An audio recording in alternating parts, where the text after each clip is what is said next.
This is the United States Energy Association Power Sector Podcast. I'm Herman K. Trabish.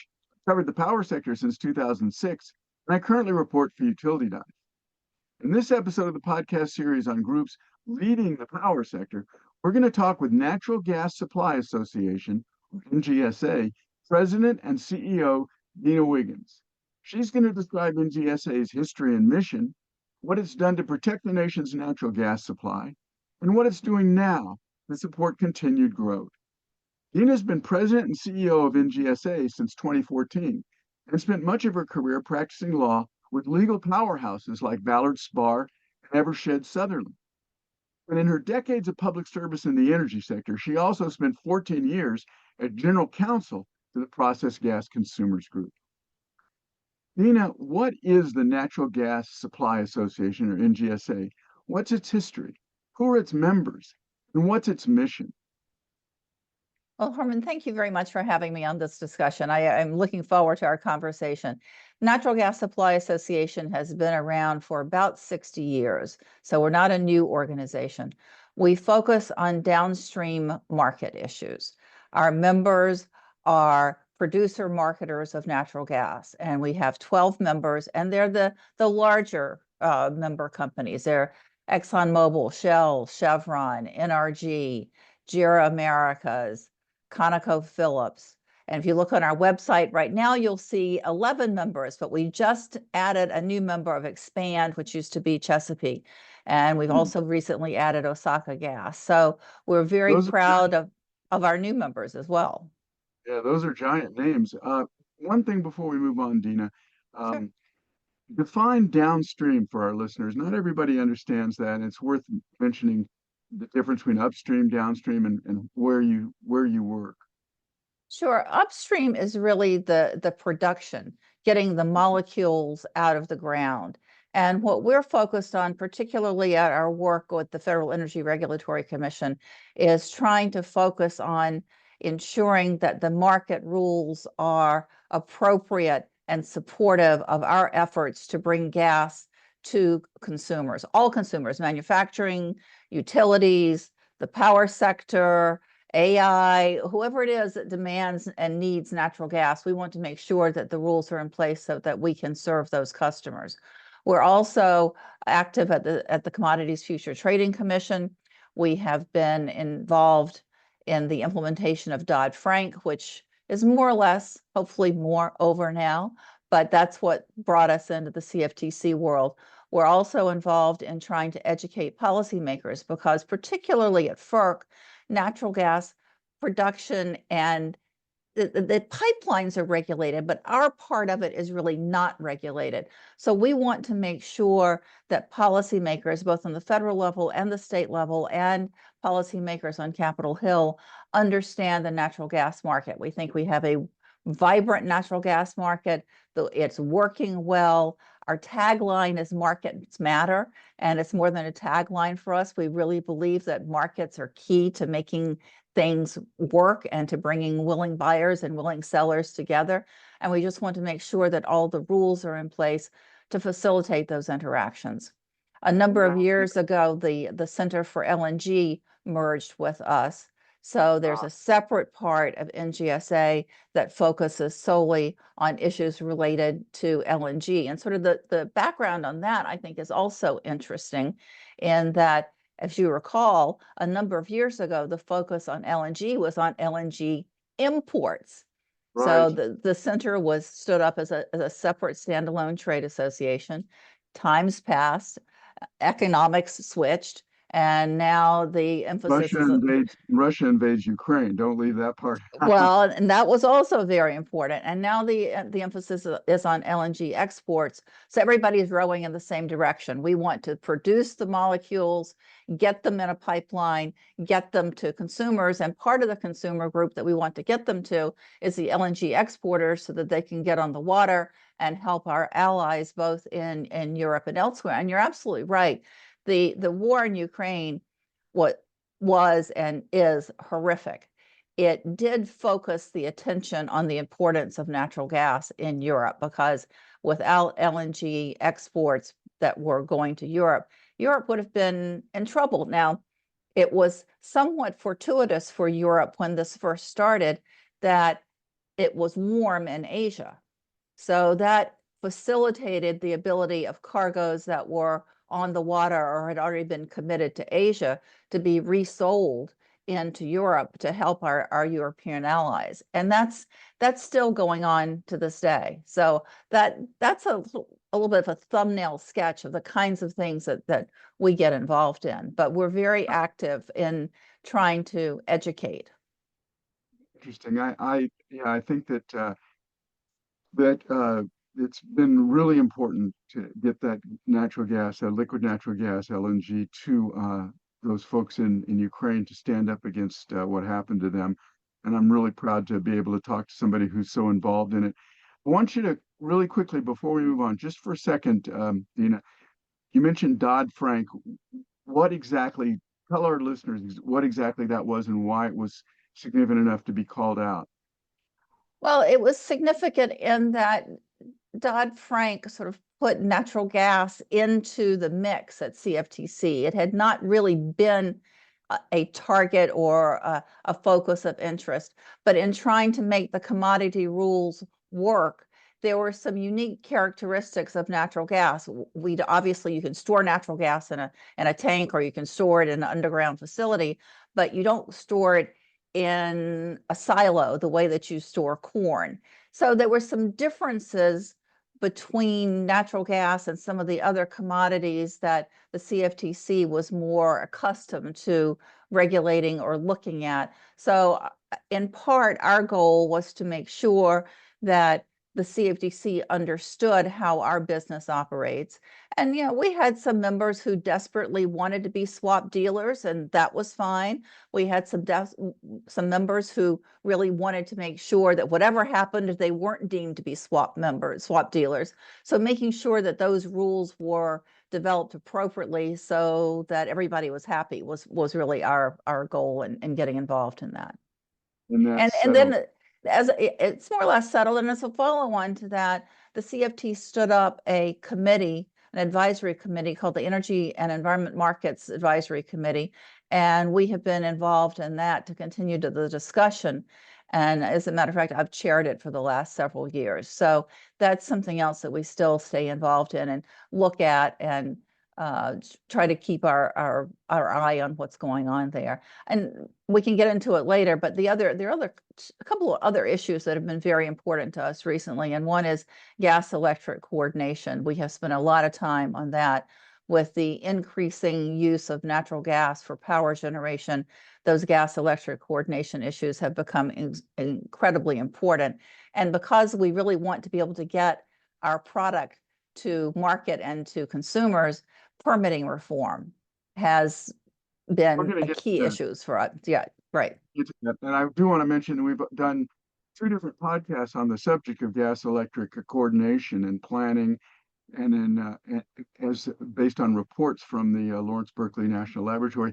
One more point, and I didn't mean to go so far into LNG exports, but I just saw a study that came out the other day that suggested that the LNG exports that we've done to support Ukraine and other markets have not driven up prices in the U.S.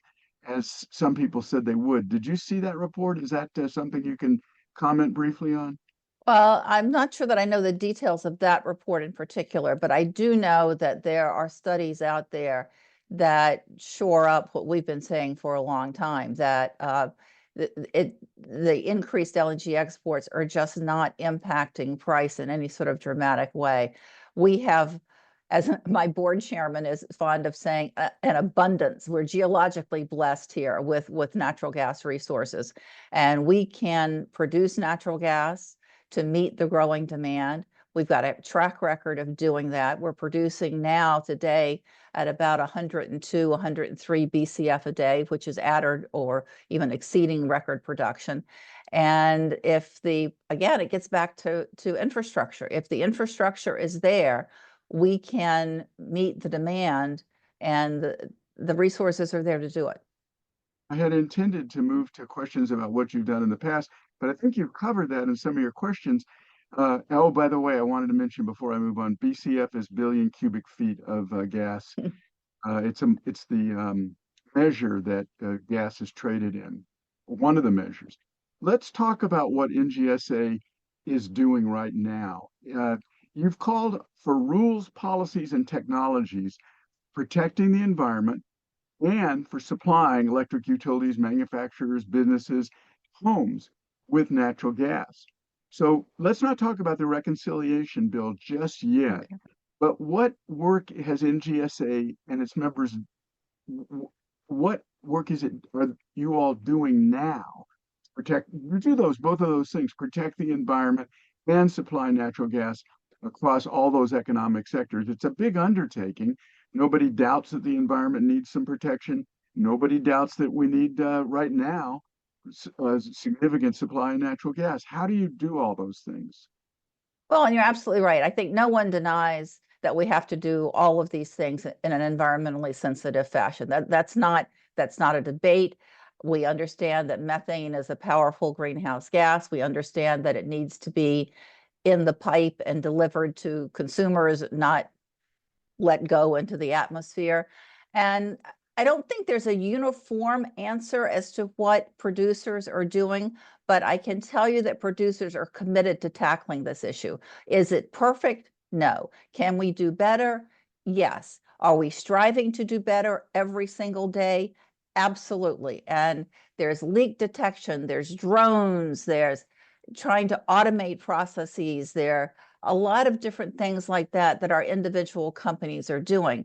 And it's not so much in sometimes that leaks don't occur, it's being able to find them and fix them quickly. And that's why some of these technological innovations, like having a drone fly around and look for these leaks and then have that drone communicate back and dispatch or cause to be dispatched someone on the ground to get them fixed. And we will continue to work on those. I think part of the technology that you've seen on the production side is that you don't have to have as many drills and wells as you used to. I mean, when I first started in this industry, now more years ago than I care to count, one of the things that we looked at was rig count, because rig count really correlated with how much production was coming online.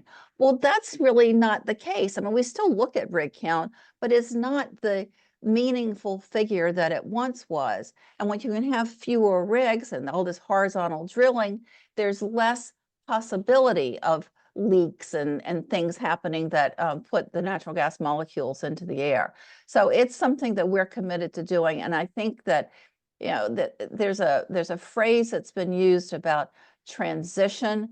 And I think that what we really need to talk about is sort of decarbonizing and making sure that we do everything that we do as environmentally responsibly as we can. I don't think that transition is necessarily the right word, because I think that that implies that we're transitioning to something else. And I think natural gas is fundamental to the energy supply in this country. And I think it will be for decades and decades and decades to come. And I think that's a change that we're seeing in the national debate these days and the national dialogue. I think there's more of a realistic approach, if you will, that is important as renewables are, and they are, and we are very much in the all of the above category. We do need fundamental reliance on natural gas as well to back up the intermittency of some of these other resources. Interesting. Now, I have to take exception momentarily with you. We do use the phrase energy transition here on the podcast, but it doesn't mean doing away completely with natural gas, and certainly doesn't mean doing away with natural gas overnight.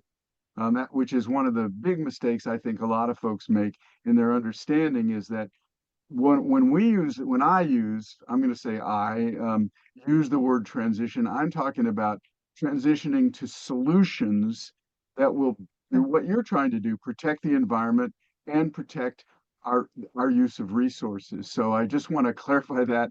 If you want to respond to that, I did kind of pick a fight there. So please And I feel very uncomfortable because you're a veteran attorney, and so I know you go mop the floor with me, but I do want to give you a chance if you want to respond to that. Go ahead. No, I agree with you on that. I think it's the use of the term transition by others, perhaps not you, and as you just said, not you, but some people I think look at it as it's sort of like the old conversation about natural gas being a bridge. Well, a bridge implies there's an end, and we just don't see it that way. I saw one journalist make a reference the other day to the fact that it may be in some ways, if we develop carbon capture technologies and so forth, that renewables may turn out to be a bridge to a natural gas world or something, or a hydrogen. We don't like we at this point we really don't know completely where we're going, do we? No, we don't. And I have often said, just like the shale revolution completely changed the Yeah. natural gas picture here in the United States and helped turn us from a net importer into a net exporter. There could be some technology that I have no idea what it is, but around the corner that could make a real difference. I mean, battery storage right now, that's not the answer. Could it be one of these days? Maybe, I don't know. But Yeah. we have to also deal with what we have in the here and now while we still keep our eye on what might be in the future. I cannot pass up that one. What we have right here in the here and now is a very charged political environment. And we have the House's big, beautiful reconciliation bill in the hands of the Senate. That's what we're doing. We're recording this on June 5. Um, so what do you expect to see from this process? Are there pieces of the bill that NGSA wants the Senate to reconsider? What are they? And beyond the debate, uh, what other policies are on NGSA's mind that need to be addressed by the current Congress? Tell us a little bit about the big beautiful bill and what's on your mind right now. Well, I have a rather simplistic view of the big, beautiful bill. And that is, I want to get beyond the reconciliation conversation so that we can turn to permitting reform. I mean, I think that as a practical, realistic matter, there is not a lot that can be done, if anything, to meaningfully address permitting reform in reconciliation. And I know there are a lot of huge issues of national importance, and there are a lot of issues that people care deeply about in reconciliation. And that's not something that we are really focused on. We are focused on the process and the timeline for reconciliation in the hopes that once that is done, there will be time on the calendar to focus on permitting reform. So that's where we will spend our time and attention, is once we get to permitting reform.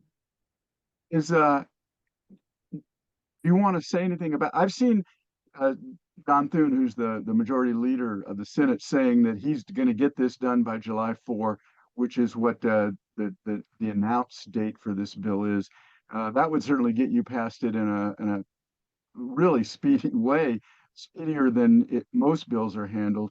I just had on the podcast recently someone tell me they think it's going to go on into August. Do you want to say anything about how quickly?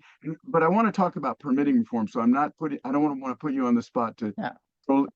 pontificate Well, about when it's going to happen. God bless Thune is all I have to say. I mean, I wish him Godspeed in meeting that deadline. I think everybody believes that's an aggressive deadline, but never say never. So the faster the better, as far as I'm concerned. Again, solely so that we can get to permitting reform is really that's my motivation. There's a couple of questions that I really want to ask you. We don't have a whole lot of time left, but I just heard a great conversation with Senator Manchin, former Senator Manchin, um, about the Barrasso Manchin bill that's still, what's it called now? The Energy Permitting Act, I think. Right, right. And that's the one that's before Congress. So the first question is that what you want? Does it have what you want in it? Do you think you can see it move? We were in I don't know, put me in favor is too strong a word. We certainly were complimentary of Mr. Manchin and Mr. Barrasso for getting that bill together, because anything that tackles permitting reform is hopefully a step in the right direction. As a jurisdictional matter, the Senate Energy Committee does not have the jurisdiction to address the things that we really care about, which are the Clean Water Act and NEPA reform. So that has to come out of EPW in the Senate Environment and Public Works. And over in the House, it's a little more complicated because of the jurisdictional split of who does what over there. But it's Mr. Westerman's committee, T&I, maybe Energy and Commerce a little bit. So those are the places and the committees that have the jurisdiction to address the things that we're looking at. Now, we got a really good decision out of the Supreme Court in the 7-county case. I'm thrilled with the outcome of that case. I thought it was in many ways more than we had even hoped for, but that does not, in my opinion, obviate the need for Congress to come in and fix this as a statutory matter. So I'm still hoping we can get Congress to look at NEPA and to look at the Clean Water Act. And those are two statutes that have been, in my opinion, weaponized to try to thwart energy infrastructure projects. Yeah, I'm afraid that you have just volunteered yourself for another appearance on the podcast when we start talking in more depth about permitting. But let's just briefly mention for our listeners what that decision that you referred to was. There were two parts of it: a unanimous decision by the justices on part of it, and then a somewhat more contended or contentious decision that was written, I think, by Justice Kavanaugh.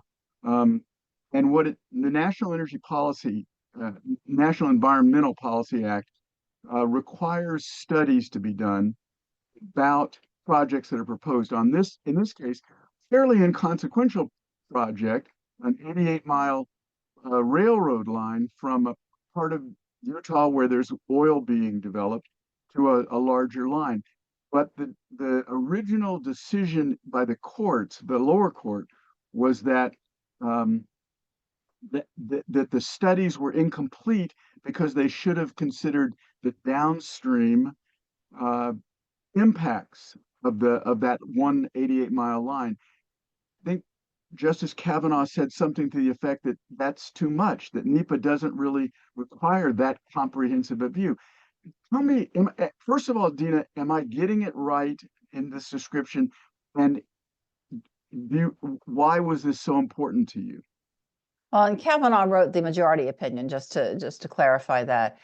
One of the reasons that it was so important is it's not just limited to the rail case pending before the Surface Transportation Board under the Interstate Commerce Act. That NEPA analysis has to be undertaken by lots of different projects. Of importance to us, it is the kind of analysis that FERC has to undertake for pipeline projects. And as a matter of fact, one of the opinions that the DC Circuit hung its hat on is a natural gas pipeline case called Sable Trail.